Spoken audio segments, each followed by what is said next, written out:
Shalom jemaat GPPS Sawahan dan dikasihi oleh Tuhan kita Yesus Kristus.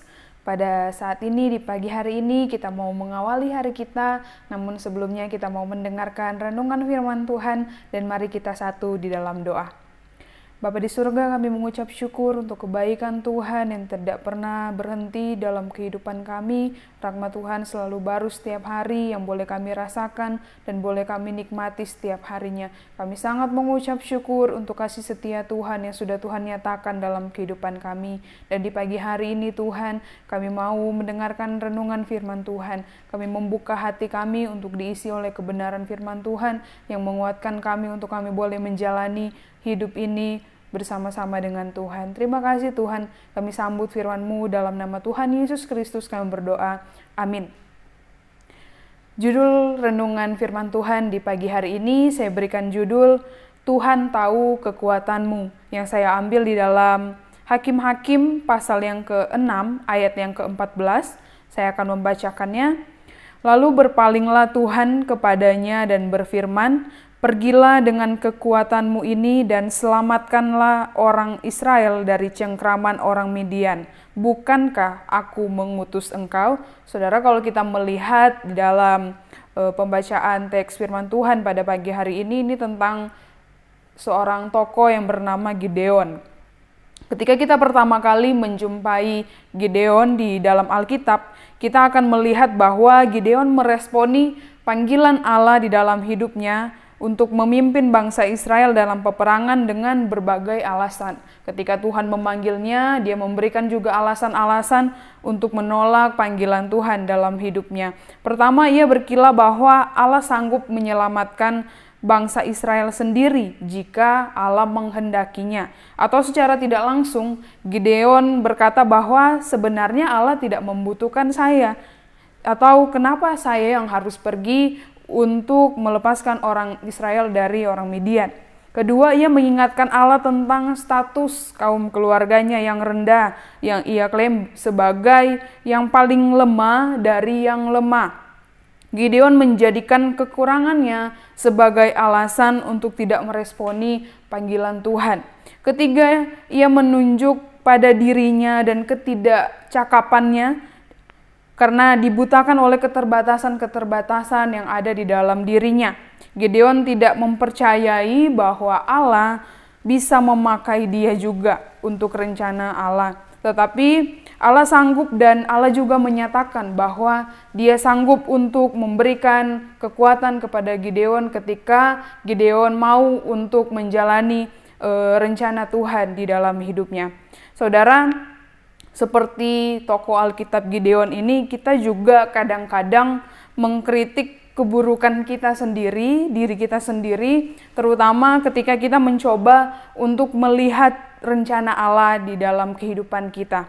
Segala ketakutan, alasan, dan kegagalan itu selalu berada di dalam pikiran kita, terngiang-ngiang dalam pikiran kita. Namun, saudara, Allah mengetahui dan mengenal hidup kita. Bahkan Dia lebih tahu dan lebih mengenal hidup kita dibandingkan dengan diri kita sendiri. Allah lebih mengenal kita. Sebagai respon atas alasan-alasan kita pada teks bacaan ini, Gideon memberikan alasan-alasan, namun Allah berkata di dalam Hakim-Hakim 6 ayat yang ke-14, lalu berpalinglah Tuhan kepadanya dan berfirman, "Pergilah dengan kekuatanmu ini dan selamatkanlah orang Israel dari cengkraman orang Midian. Bukankah aku mengutus engkau?"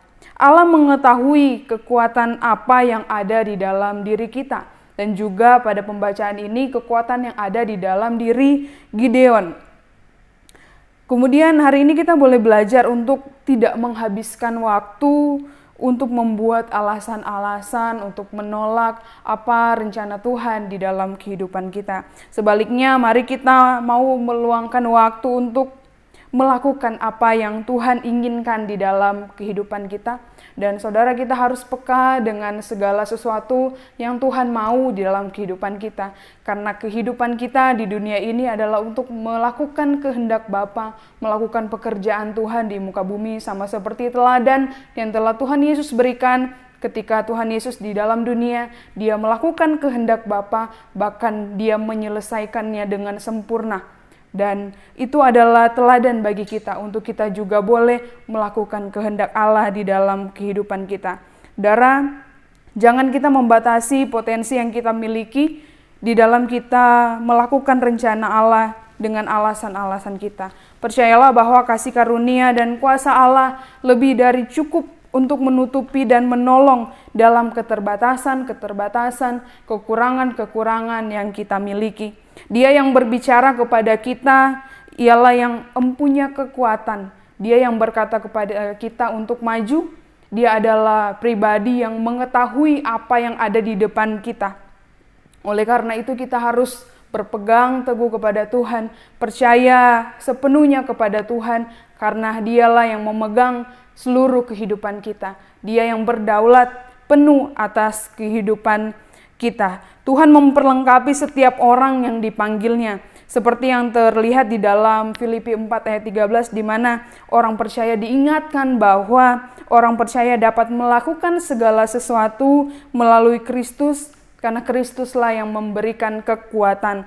Ketika Allah mengutus seseorang, Dia juga yang akan menyediakan kekuatan dan pertolongan, penyertaan Tuhan dinyatakan bagi orang-orang yang mau melakukan kehendak Allah. Allah sering memanggil kita untuk melakukan tugas-tugas yang tampaknya di luar kemampuan kita. Tetapi percayalah bahwa Dia memperlengkapi kita dengan kekuatan yang kita butuhkan. Seperti Gideon, kita harus melangkah maju di dalam iman, meskipun di dalam kehidupan kita sebagai manusia kita mempunyai kekhawatiran, ketakutan, tapi kita harus percaya kepada Tuhan dengan iman yang penuh kepada Tuhan. Percaya bahwa Allah menyertai kita dan akan menyelesaikan tujuannya melalui kita. Dia yang akan memakai kita dengan luar biasa sesuai dengan kehendak dan rencananya di dalam kehidupan kita. Kiranya Roh Kudus menuntun kita untuk lebih lagi boleh merenungkan firman Tuhan dan terlebih lagi untuk melakukan firman Tuhan di dalam kehidupan kita. Amin. Mari kita satu dalam doa. Bapa di surga, kami mengucap syukur untuk renungan firman Tuhan di pagi hari ini yang boleh mengingatkan kami bahwa ketika Engkau memerintahkan kepada kami untuk melakukan kehendak Engkau, Engkaulah yang akan memberikan kekuatan kepada kami, Engkau yang berjalan di depan kami, menuntun kami, menyertai langkah-langkah kehidupan kami, untuk kami boleh dikuatkan, dimampukan di dalam kami setiap hari boleh melakukan kehendak-Mu dalam kehidupan kami. Tolong kami ya Tuhan untuk kami boleh tetap terus berada di jalan kebenaran Tuhan sesuai dengan rencana Tuhan dalam kehidupan kami. Terima kasih Tuhan. Di dalam nama Tuhan Yesus Kristus kami berdoa. Amin.